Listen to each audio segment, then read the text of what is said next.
Hi, it's Guy DiMartino. I am a Northwest Indiana estate planning and probate lawyer. And today I'd like to talk about the two flavors that trusts come in.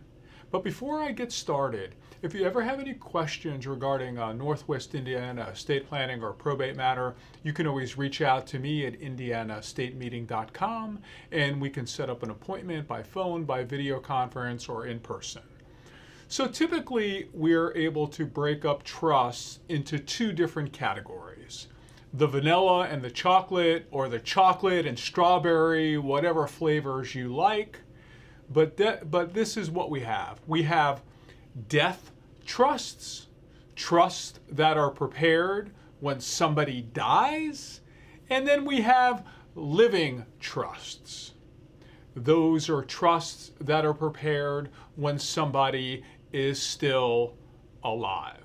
So living, perfect name, when alive. Testamentary, a death trust. But before I get started and breaking it down a little bit further, a trust is an agreement.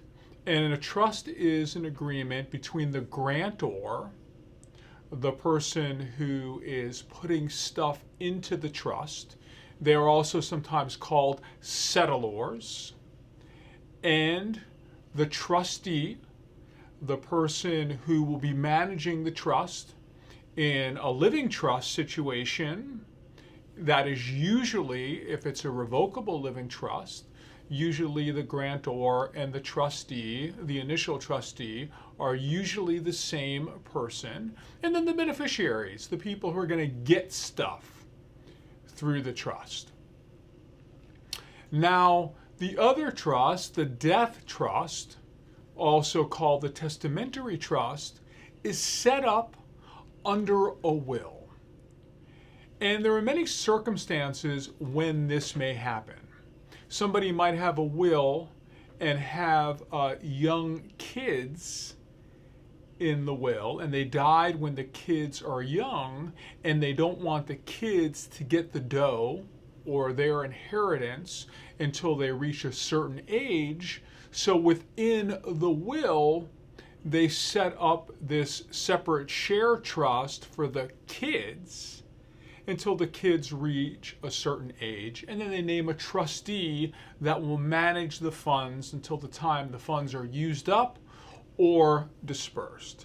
Sometimes we'll see this with life insurance. Life insurance might get paid into the estate and then through the estate go into a testamentary or separate trust. The difference when somebody passes away between a living trust and a testamentary trust is that you need court approval and you have to go through probate in order to get the trust established within the person's will. On the other hand, if you had a living trust, a trust that was prepared before the initial grantor or grantors passed away, then probate will not be needed.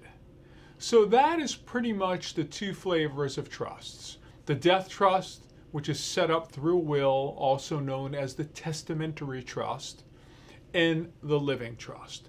Now, there are also two flavors of living trusts, but we will talk about that another day. If you ever have any questions regarding a Northwest Indiana estate planning or probate matter, you can always reach out to me. I am Guy DiMartino. Have yourself a great day.